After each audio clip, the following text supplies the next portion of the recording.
everyone. It's Michelle Meyership, CEO of Dress for Success Worldwide. Did you know that 76% of women who complete our workforce development programs find jobs within 90 days? This is the third episode of our 5-part series entitled Power Shift, which explores the qualities that people rely on to help them triumph over the greatest challenges in the most challenging of times. We've covered agency and power. Now we're going to discuss community. For this week's conversation, I'm excited to introduce Kelly Cusick-Dropchinski, Senior Vice President of Strategic Business Channels at Ulta Beauty, as well as a Dress for Success board member. Like Dress for Success, Ulta is fully committed to empowering women and has been a long-standing partner. She will be talking to Tasneem Damji, our Global Ambassador from Vancouver, Canada. The Power Shift podcast series is sponsored by our generous friends at Chart Industries, who are also participating in the Your Hour, Her Power campaign.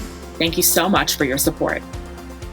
Well, Tasneem, it's so great to spend some time with you. Really excited to meet you and talk a lot about community today. It's a subject that's near and dear to my heart. When I think about community, I think about it as a group that shares things in common or a place where I feel a sense of belonging and a place that unites us and allows us to feel just a greater sense of self.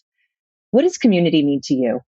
Well, thanks for your definition because it kind of got me thinking a little bit. And it's also a topic that I've been thinking about recently quite a bit. When I think about community, all the things that you've mentioned, but also I would add that, and it's become kind of the theme of my year this year, and I'll maybe share a little bit about my New Year's resolution. But when I think about community, I think about connection. And I think about meaningful and intentional connection. And that's kind of how I'm looking at this conversation in those terms. And I think communities can be created naturally, and they can also be actually, intentionally created. And so one of the things that I'm really excited about and is about community this year, I was thinking last year that I meet people, a lot of people in my life regularly. So I'll meet them in my building, my neighbors. I'll meet parents at my son's soccer game every Saturday. I'll meet parents at school drop-off when I drop off my daughter to school.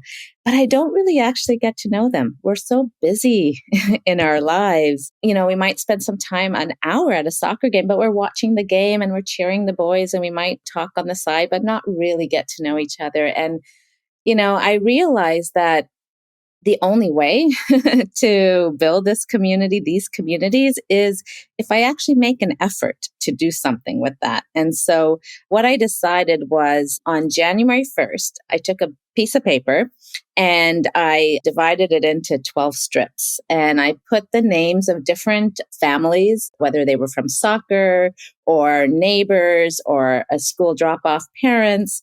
And I put each of them on a strip of piece of paper. And my daughter picked them out randomly and we put a month next to it. And I decided that once a month, we would invite whoever got picked for that month over for dinner or lunch. And we've already done 3. We're in March now. So we did January, February, March, and with 3 different families. And it was so nice. We got to not only enjoy a meal together, which my son ended up cooking, which was even better for me, but we got to have conversations about things we never would have. And we got to know each other much better. And each meal and conversation was different with different families. And so, when I was invited to join this conversation, this is what I was thinking about is how I want to build community and that connection with people in my life.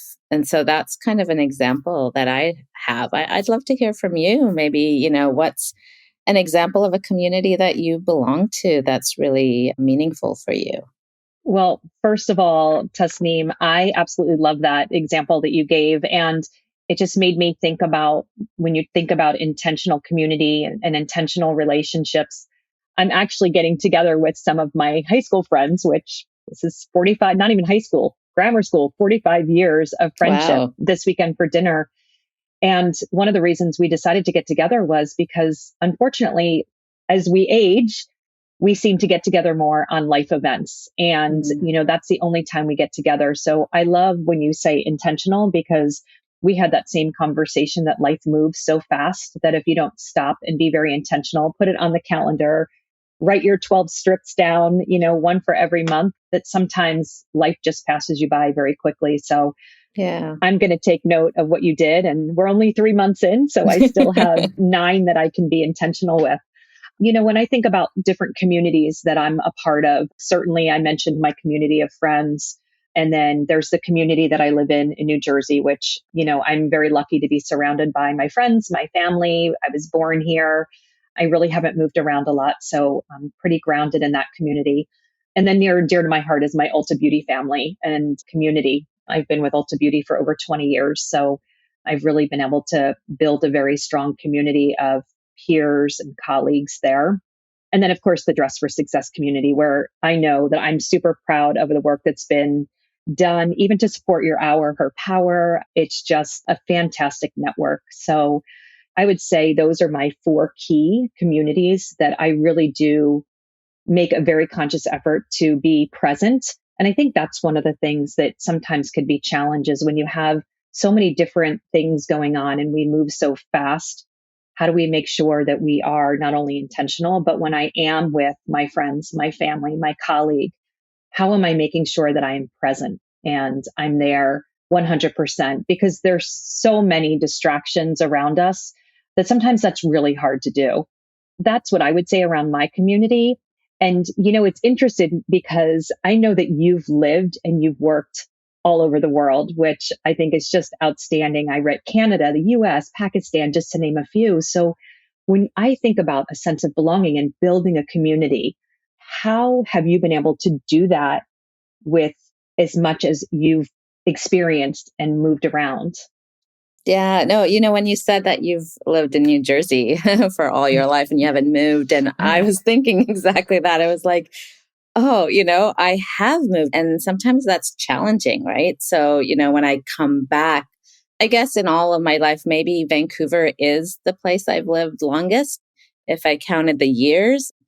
But, when you've been away for so long and you come back, everyone's changed, right? And you've changed, they've changed. And so I have to make an effort to create a community. But what's really interesting, I found actually, you talked about at the beginning when you mentioned that a community is a group of people that share something in common. It's really funny because I have lived in many countries where I don't necessarily share a language. I don't share the same culture. I don't share the same ethnicity or whatever it is.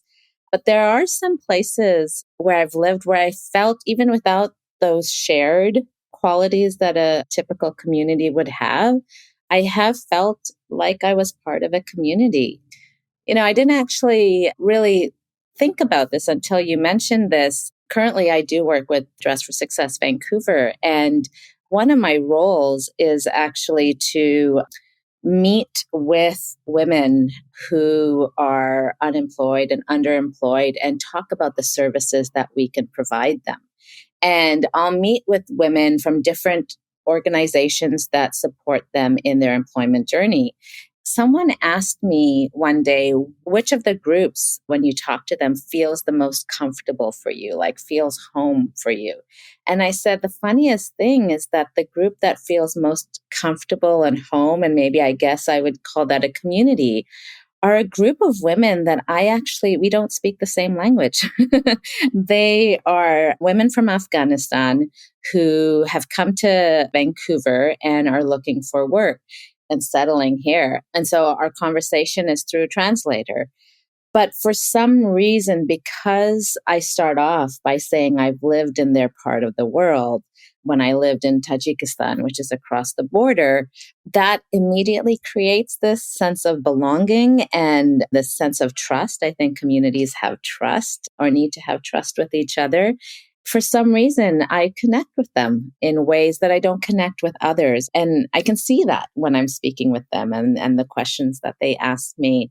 It is definitely harder when you're living in different places to create community. But I think if you are genuine, if you're authentic, I often find, especially speaking with women, if I can find something that will connect us, and it's usually oftentimes being mothers. Motherhood is universal. We might practice it differently. We might think about our role differently, but we share some common challenges and common things that excite us about being mothers, and finding that common ground is, I think, really, really important. Another group that I've just recently become part of has to do with something that I'm very passionate about, which is working with young people in high school. Originally, it was to support them in applying to universities and colleges, but it has expanded to coaching young people in high school so that they can become confident in who they are. They can articulate their values, articulate their achievements. Recently, I was invited to be part of a committee to select or do the final selections of young people 15 to 18 applying for a global camp. And I'm leaving tomorrow actually for Atlanta to be on this final selection committee. And this global camp really encompasses all the things I'm passionate about: cultural awareness, community service, empowering young people to get out of their comfort zones. So we're going to be together for 2.5 days in Atlanta in someone's house. We're not leaving the house. We're going to be looking at hundreds of applications and really going through them and picking the candidates that we feel are best suited for this camp. And I feel like that's a community of like-minded people who are passionate about the same things. Yeah, I'm just really excited to be part of that group and continue to volunteer with them and be part of their group. So, sometimes they just come organically and they haven't actually, I wasn't thinking about this. I know when I talk a lot about like examples to share what I'm trying to feel. But is there like a specific community that maybe in your life is not like the traditional sense of community that you, maybe in this conversation, something has come up for you? I've learned a lot. And when I think about my family community and people that I've really admired, it's been my grandmother, my mother, my mother-in-law, all women who are no longer with us. But through my lifetime, I've really been able to learn a lot and really lean into taking care, the care for a parent, or, my mom was very, very ill for a few years. And through that community, I got to engage with other families, whether it be at a hospital or whether it be at a rehabilitation center, as my mom had cancer.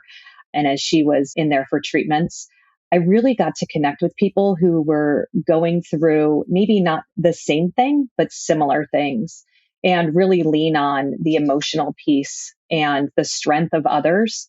And I think that that's something that I used to be really afraid of. I had a fear of hospitals. I had a fear of that.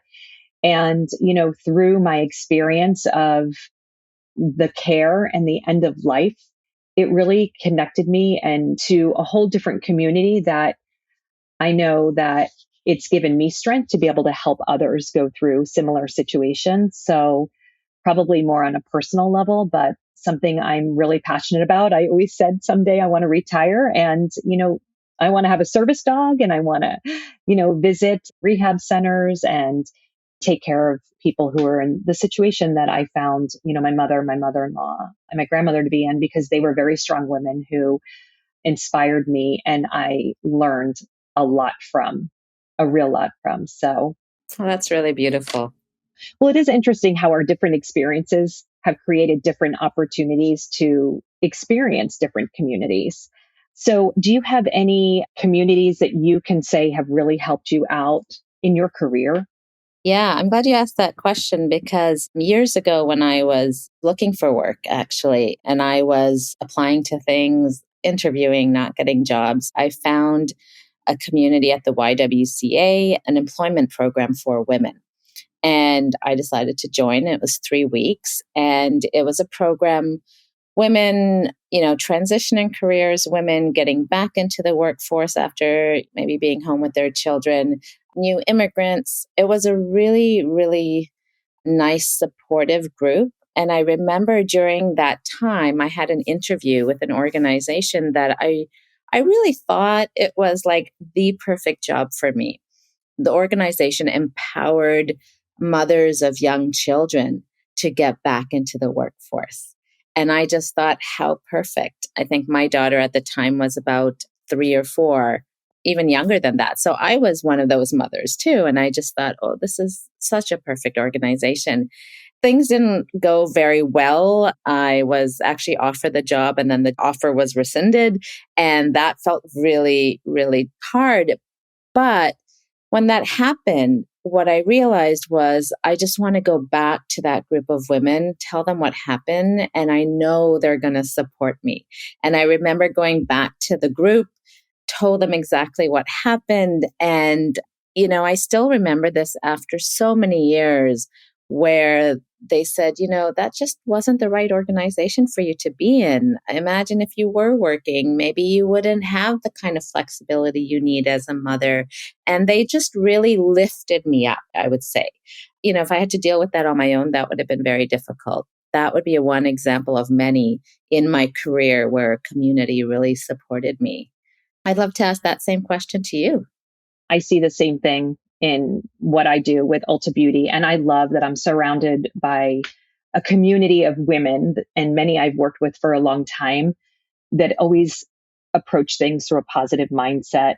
They create a safe space for people to speak up and really be your authentic self. And, what I've learned at Ulta Beauty is, how do you pay it forward? And how do you take your learnings and give back? Because giving back does not always have to be monetary, right? It's about giving your time, giving a compliment, giving that honest feedback, giving grace to people. Because boy, this world, we are moving at the speed of lightning, and to pause and give people grace is so important. And sometimes I think it's just the little things that make the biggest impact. I think that we also see that at Dress for Success in our mission to help unemployed and underemployed women achieve economic success. And it's so critical to bring that support and the sense of community to those women that we serve. And I think a lot of things that I've learned to do in my everyday life with Ulta Beauty, I'm really proud to be with Dress for Success, right? Because a lot of those same things apply within the organization. That's wonderful. This has been a really great conversation. I wish we could continue, but the things you've shared with me have resonated, and I'm going to reflect on this a little bit more.